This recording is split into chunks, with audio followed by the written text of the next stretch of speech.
I'm Matt Shoemaker. Welcome to Tech Forum.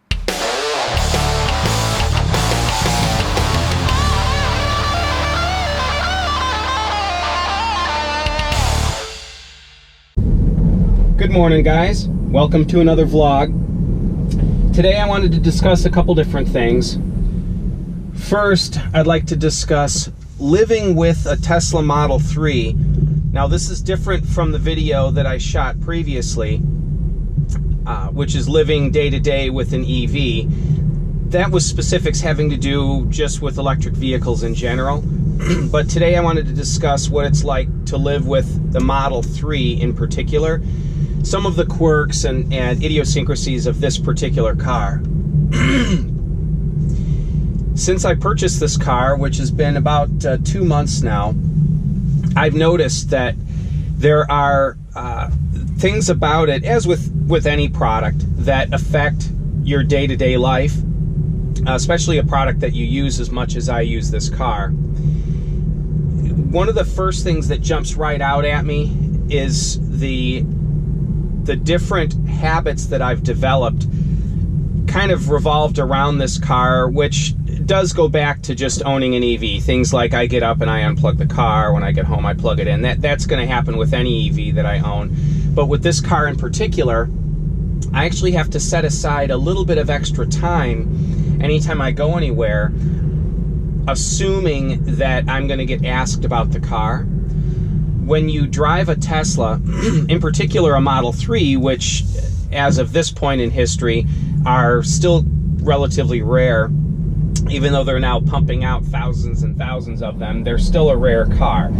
And I may do a separate video just on this very subject, but it's strange living in a small town, owning the only Tesla in town and the only Model 3 that probably anybody in our town has ever seen. So the dynamics of living in a small town adds to this. And again, maybe I'll cover that in another video, but owning a Tesla is an interesting thing, and a Model 3, it kind of adds a little bit more depth of flavor to that experience. So if I go to a store, park the car, it's less than half the time, but maybe once out every 3 or 4 times I park the car, somebody's going to ask me about it. And I've begun to realize that when you have a product like this, you become an ambassador for it. Now, I don't know that you could accuse me of being a Tesla fanboy necessarily, because I have been quite critical of them in the past. I own other gasoline cars. This is the only EV I have. But obviously I bought it, so I do like the product. I like Tesla as a company in a number of ways, but there are certain aspects of the whole political climate and different things that I dislike, and so again, probably fodder for another vlog. But never mind the fact that they are probably of our era the pivotal company, at least in the transportation sector. They've been called the Apple of cars. Of course, they're not earning the profit that Apple does, but the Apple of cars, or a modern day, Ford Model T. And those analogies do hold some credibility or some weight to them, because it is a controversial company with a controversial product, but that is desirable. And so like it or not, I'm a bit of an ambassador for the product, and being a talkative person, I welcome these things. Quite often, however, I have a lot on my mind, and so I've learned that I have to be cheerful and smile and be open for questions and ready to answer them. So that's one aspect of owning the Model 3 that is different from owning any other car, including any other EV, is people, I get out of the car, is that a Tesla? Yeah, it is. Oh my goodness, I would love, that's my dream car. And I get comments like this all the time. Now, I do get some negative comments, Like, isn't that just an overpriced around town car that you can't take on trips? Why would you buy something you can't go state to state in? I get those comments too, and it would be easy for me to just be aggressive and say, buy what you want, and walk away from them. But I realize that doesn't do any good, and most people are just speaking from what they've heard in the media. So then I get an opportunity to promote Tesla as a company. Again, I do find issues with them at certain levels, but there's no doubt about the fact that they are moving the world in the transportation sector. So I get an opportunity to change one person's perspective on Tesla and on EVs as a whole, and dispel some myths for them. So again, very fun part of owning the car. And some other things, driving a Tesla is a unique experience in that this car sort of does everything very well.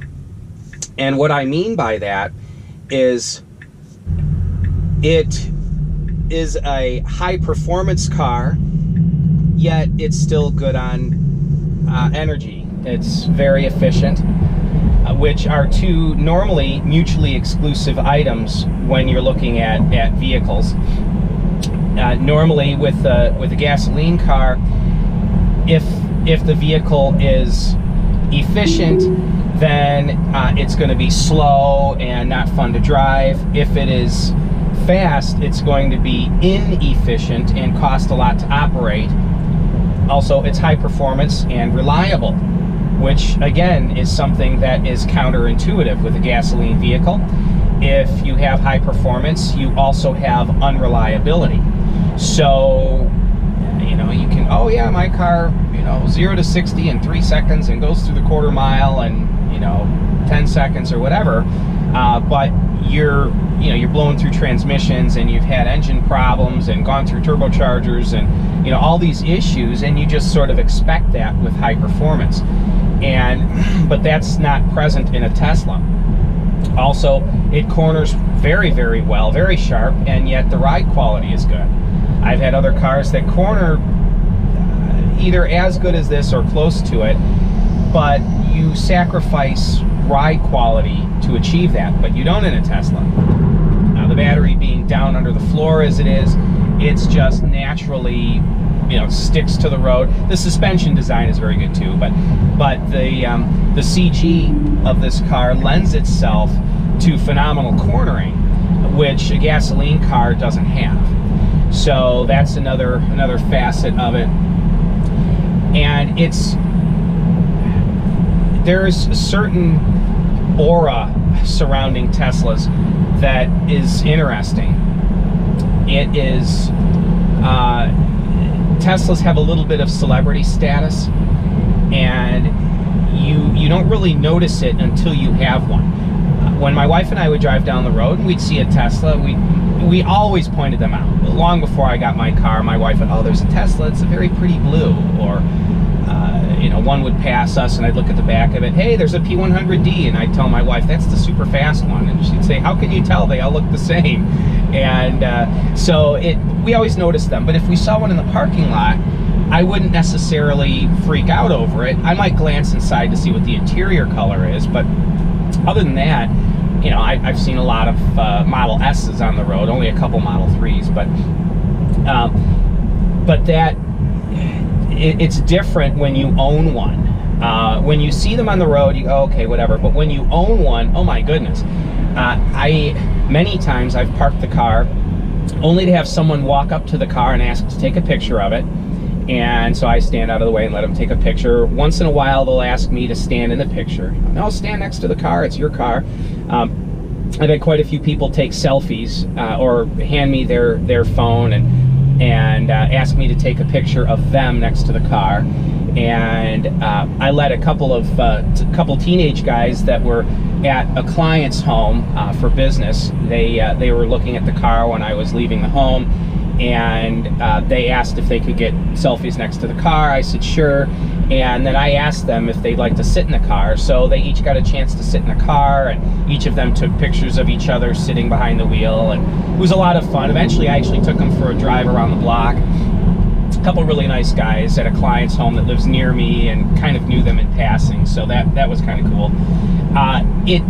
So there's that side of owning a Tesla that is somewhat unique.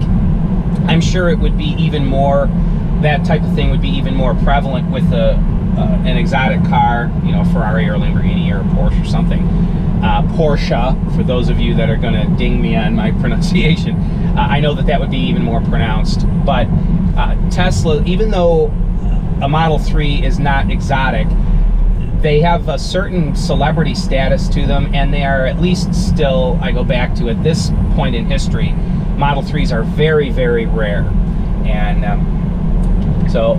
yeah, owning a Tesla has been a lot of fun, and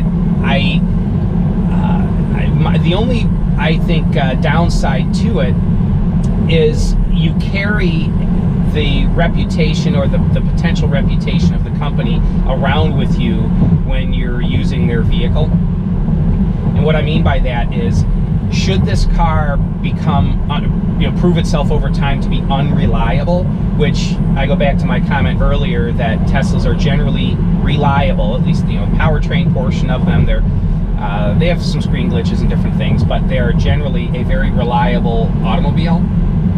So, but if this car ends up in 20,000 miles to start falling apart, which there's legal ways to deal with that, but if that were to happen, suddenly the car reputation would begin to follow me around. So for instance, I would suddenly, all of my friends would start to criticize me, and you shouldn't have bought that thing, and whatever, and actually rightfully so. But there seems to be a greater degree of patience for that kind of thing with other manufacturers. If you purchase a Ford or Chevy, or even an import, whatever it is, a Honda or a Toyota or an Acura or whatever, and that one model has problems, people tend to be more forgiving and say, well, gosh, those cars are so well known for reliability, it's odd that you're having issues with them. With a Tesla, you have problems with the Tesla, and suddenly everyone's all over you saying, well, you shouldn't have bought that thing, and what were you thinking? And so there's that side of it. It's a double-edged sword. You are treated with at least a small degree of celebrity status, which for an arrogant person could be, I think, a real issue. But you also, you rise and fall with the tide. And if the tide begins to fall, as in if there's issues with Tesla as a company or with the product that you own, then suddenly your personal reputation rises or falls with the product. So that you actually do have more at stake when you own a Tesla than you do owning another vehicle.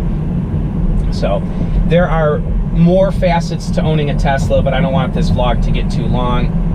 And I plan on doing a 10,000 mile update on owning this car, and that's coming up in just a couple thousand miles, so I want to save some content for that video.